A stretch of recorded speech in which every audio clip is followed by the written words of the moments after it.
So hello guys. So since madami yung nahihirapan, no, especially sa mga newbies natin, nahihirapan sila mag multi-layer. So paano ba tayo magdaro ng multi-layers dito sa 3DM, no? So first, check nyo muna kung okay yung result. So pwede namang mag-fix na lang tayo or di kaya minsan kailangan nating mag-redraw. So sa pag-redraw guys, always start no from the highest layer. Kung ano yung pinakamataas na layer no dito. So teka lang kasi nagbi-blink siya. Okay, ganyan. So sa pag-draw guys, 'di ba nag-start tayo sa highest layer, okay? So after nyo mag-draw yung highest layer which is this part, i-match nyo siya. Okay? So after nyo ma-match, set yung wall. So same pa rin yan, pero magsa-start talaga tayo sa highest layer niya. So check muna natin kung tama. Okay, so okay na yung wall. After that, saka tayo mag-connect using letter H. So H tayo dito. 1, 2, hanggang dito. Tapos, magko-connect tayo sa neighbor. As you can see kasi, di ba nagko-connect siya dito. So, maya na lang tayo mag-connect para i-demo ko din sa inyo kung paano yung tamang pag-connect sa neighbor. So, check muna natin kung yung tawag doon. I-draw natin ng maayos, okay? So, pag big buildings talaga guys, it needs to be accurate. Okay lang sa residential kasi yun yung rules natin. Pero pag sa big building, it needs to be accurate. So, check natin kung tama, no? So, hold natin yung shift, adjust natin pa itaas. Konti lang naman. Okay na to, okay na to. So, huwag kayong mag-alala dito kasi mas higher yung wall, no? Mataas yung wall dito. So, kaya parang hindi siya nagtutugma. Pero, tingnan nyo naman. Ay, super. Ito pala. Yan. Ito pala dapat. Kasi nga, like I said before kanina, mataas yung wall dito. So, parang hindi siya nagtutugma. Pero, okay na to guys. Nakuha na natin yung base, no? Or yung floor. Nakuha natin yung floor. Mali. Nakuha natin yung tamang shape ng layer. Okay? So, okay na to. Next, dito tayo sa second layer. So, yung iba nag-wonder bakit layer pa rin kasi yun nga, naging parking lot. Pero may mga buildings na ganito guys, yung parking lot nila is nasa itaas ng building, no? So, still, basta elevated, no, we have to draw. As you can see, elevated siya. Kita nyo dito. No? So, above ground, still part of the building. So, H pa rin yung gagamitin natin. Dito tayo magkoconnect. H. Okay? Be sure na pag H kayo, double-click yung gagamitin. 1, 2. So, eto. Nagkaroon ng bug.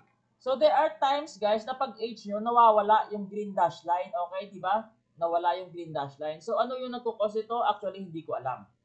Pero yung fix dito is gawa lang kayo ng ang random na polygon. Oh, di ba? So gawa lang tayo ng random na shape, space. Kita nyo lumabas. May lumabas na wall. So ulitin na lang natin. Delete, tapos draw ulit natin. Wala pa rin. So sa instance na wala, minsan kasi ayaw gumana like this. Oh, ayaw talagang gumana. So kailangan nyo talaga mag-restart ng software. So save muna natin to Control S, restart natin yung software, tingnan natin kung babalik siya.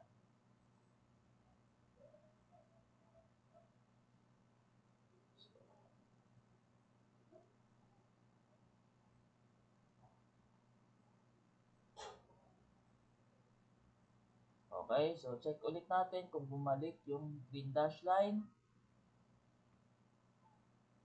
Dito tayo mag-start. Yun, lumabas na siya. So, again, double click, 1, 2, dapat double click pag nag-draw kayo ng dash line. Para automatic yung pag-trace niya. Hanggang dyan. Kung hindi nyo nakuha yung exact na height ng layer, adjust na lang. Pwede kayong mag-adjust using Alt, ALT, or pwede din Shift kayo dito. Yan. Diba? So, automatic na yan mag-a-adjust para sa inyo. So, after that, lastly, do not forget to group. Yan, i-group na siya. So, pag may lumabas, guys, na, let's say, na-group nyo na, no? May lumabas na wrong grouping. Okay? So, minsan lumalabas ang wrong grouping na yan. So, i-group muna natin, tapos Control T. Eto, may wrong grouping. So, paano ba to ayusin? So, nagkakaroon kayo ng wrong grouping pag may isang layer kayo na mali. So yung fix dyan guys is isa-isahin natin yung mga layers na to para ma-identify natin yung layer na mali yung pagkakadraw natin. Hindi nyo kailangan i-delete tapos i-redraw. So ungroup muna natin, select and then press 5 to ungroup. Ito pa pala, teka may miss layer tayo dito. Draw muna natin.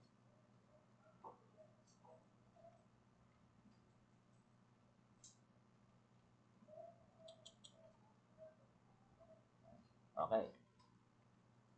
So, select muna natin to by layer ha. So, unahin muna natin to group and then topology, control T.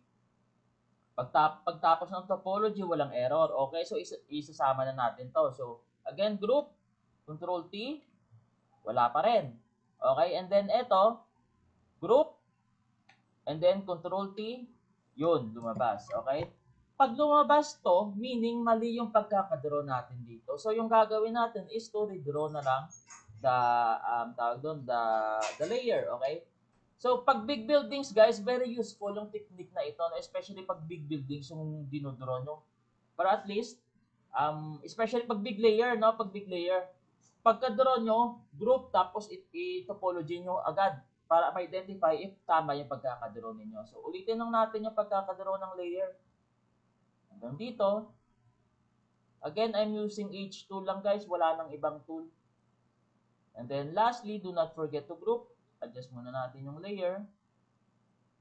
Again, you can use Shift or you can just use Alt out. Pwede, walang problema. Ito, nag-out ako. Pwede din, nag-shift ako dito. Pwede din kayo mag-out dito sa kabila. Diba? Kayo bahala kung ano yung mas maganda para sa inyo. And then, i-group natin. Check kung may error. Control T. Yun, nawala yung error. Okay?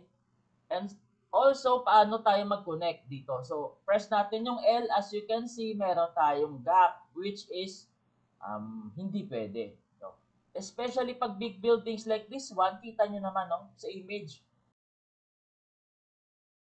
So, bawal yung may gap. So, ano ba yung gagawin na? Paano natin naayusin dito? Ito. So, just H lang kayo dito, guys. Dito kayo mag-start. Be sure na naka-queue kayo ha pag lumalabas yung dash line na to. Kasi pag minsan pag hindi lumalabas yung hindi kayo naka-queue, hindi siya magle-level yung plane nila. So nagkakaroon ng basta may error na plane level wrong, merong ganoon. So press niyo yung queue para lumabas yung dash line na to. H, double click, make sure na nasa top kayo ha. 1 2 mali. Again, 1 2 hanggang dito. Tapos i-connect lang natin. Yan. And then lastly, select and then just merge the two. Yun, okay? Ito yung mangyayari guys pag hindi naka-plane, for example, hindi plane yung tawag doon pag hindi kayo dito nag-start no sa top. So let's say medyo tabingi yung pagkakuha nyo pagka-draw ng layer.